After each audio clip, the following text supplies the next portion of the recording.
కార్తీక పురాణం 6వ అధ్యాయము. దీపదాన మహత్యము. వశిష్ఠుడు జనక మహారాజా, పరమ పవిత్రమైన ఈ కార్తీక మాసంలో దీపదానం సమస్త శుభాలను, సిరి సంపదలను, ముక్తిని కలిగిస్తుంది. ఈ నెల రోజులు శ్రీ మహావిష్ణువును ఆరాధించే వారికి అశ్వమేధయాగం చేసిన ఫలితం లభిస్తుంది. ప్రత్తితో వత్తిని చేసి ప్రమిదలో ఉంచి దానిలో ఆవు నేతిని గాని, నువ్వుల నూనెను గాని, కడకు ఆముదాన్ని గాని వేసి దేవాలయంలో దీపారాధన చేసి దానిని దక్షిణ తాంబూలాలతో సద్బ్రాహ్మణులకు దానం ఇవ్వడం శుభప్రదం, పుణ్యప్రదం. ఈ విధంగా నెల రోజులు చేసి చివరి రోజున ప్రతిరోజు దానం ఇస్తున్న బ్రాహ్మణునకు గోధుమ పిండితో చేసిన ప్రమిదలో నేతిని వేసి పైడి పత్తి వత్తిని చేసి వెలిగించి దానిని దానం ఇస్తే ఇచ్చిన వారకు సకల సంపదలు, సమస్త ఐశ్వర్యములు కలగడంతో పాటు మోక్షసిద్ధి కూడా కలుగుతుంది. దీనికి సంబంధించిన ఒక వితంతువు గాథని చెబుతాను విను. పూర్వం ద్రవిడ దేశంలో ఒక వితంతువు ఉండేది. ఆమెకు పెళ్ళి అయిన కొద్ది కాలానికే భర్త మరణించాడు. ఆమెకు అయిన వారంటూ ఎవరు లేని కారణంగా ఇతరుల ఇళ్లల్లో దాసీ పనులు చేస్తూ, వారు పెట్టింది తింటూ, వారు ఇచ్చిన సొమ్ముని దాచుకుంటూ కాలం గడిపేది. వంట చేసుకోవడం అనేదే ఎరగదు, డబ్బు ఖర్చు పెట్టడం అనేదే తెలియదు. ఎవ్వరూ ఏమీ పెట్టకపోతే పస్తుండేది. కానీ తన దగ్గరున్న డబ్బు ఖర్చు పెట్టి వస్తువులు కొనుక్కొని చేసుకోవడమో, కొనుక్కొని తినడమో చేసేది కాదు. పూచిక పుల్ల కూడా ఖర్చు చేయని పరమ పిసినారి. ఆమె దగ్గరున్న ధనాన్ని వడ్డీకి తిప్పుతుండేది. పూజా పునస్కారాలు చేయడం అంటే అసలే తెలియదు. ఆమెకు కాలం ఆ విధంగా గడిచిపోతుండేది. ఒకనాడు ఆమె నివసిస్తున్న గ్రామానికి శ్రీరంగం వెళుతున్న ఒక విప్రుడు వచ్చాడు. అయ్యో పాపం అని జాలిపడి ఆమె దగ్గరకు వెళ్ళాడు. అమ్మా, నేను చెప్పే మాటలు నీకు కోపాన్ని కలిగించినా నేను చెప్పే హితకరమైన మాటలను శ్రద్ధగా విను అంటూ ఆమెకు మానవ కర్తవ్యాన్ని బోధించడం మొదలుపెట్టాడు. అమ్మా, నువ్వు సిరి సంపదల వ్యామోహంలో పడిపోతున్నావు. దాన ధర్మాలు చేయడం లేదు. నీకు నువ్వు ఖర్చు పెట్టుకోవడము లేదు. పూజ పునస్కారాలు చేయడము లేదు.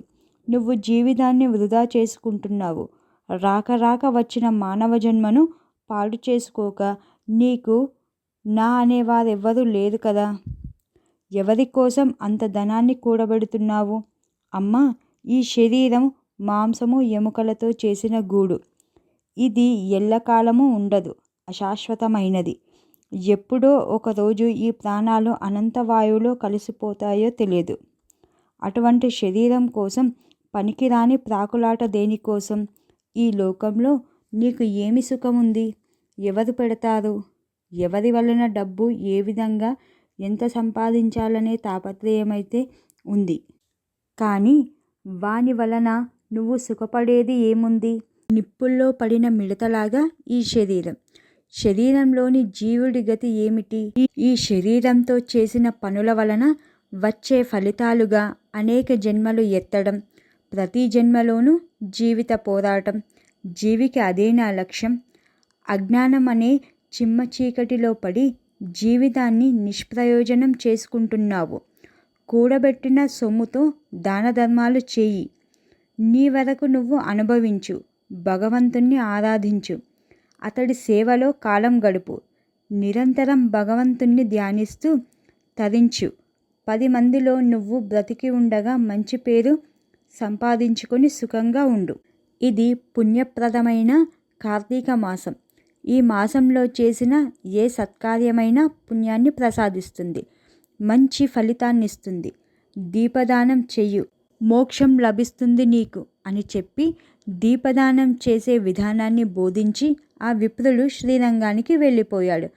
కాన ఆ బ్రాహ్మణుడు చెప్పిన మాటలు ఆమె మనసుకి ఎక్కి నిలిచినాయి. నిజమే, నేను ఎవరి కోసం కూడబెడుతున్నాను? ఎందుకింత తాపత్రయపడుతున్నాను? ఎందుకోసం పరమ లోభిని అన్న చెడ్డ పేరు తెచ్చుకోవడం అని పరిపరి విధాల బ్రాహ్మణుడు చెప్పిన దానిని మాటిమాటికి తలుచుకుంటూ ఆలోచిస్తుంది. ఒక నిర్ణయానికి వచ్చి సంపాదించిన ధనంతో దాన ధర్మాలు చేసింది. భగవంతుణ్ణి ఆరాధించింది. బ్రాహ్మణుని మాట యందు నమ్మకముంచి అతడు చెప్పినట్లుగా కార్తీక మాసం నెల రోజులు ఒక సద్బ్రాహ్మణుడికి పిండితో చేసిన ప్రమిదతో దీపదానం చేసింది. కార్తీక పురాణాన్ని విన్నది. అలా కాలం గడుపుతూ చివరకు శరీరాన్ని వదిలి కైవల్యం పొందింది అని కథని వివరించారు. లోభగుణం నరకానికి దారి చూపిస్తుంది. మనం సంపాదించిన ధనాన్ని మనం అనుభవిస్తూ దాన ధర్మాలు చేస్తూ అవసరానికి ఉంచుకోవాలే తప్ప కేవలం కూడబెట్టడం అనేది చేయతగిన పని కాదు. అలా చేస్తే చివరకు రాజుల పాలవడము, దొంగలు ఎత్తుకోపోవడము జరుగుతుంది.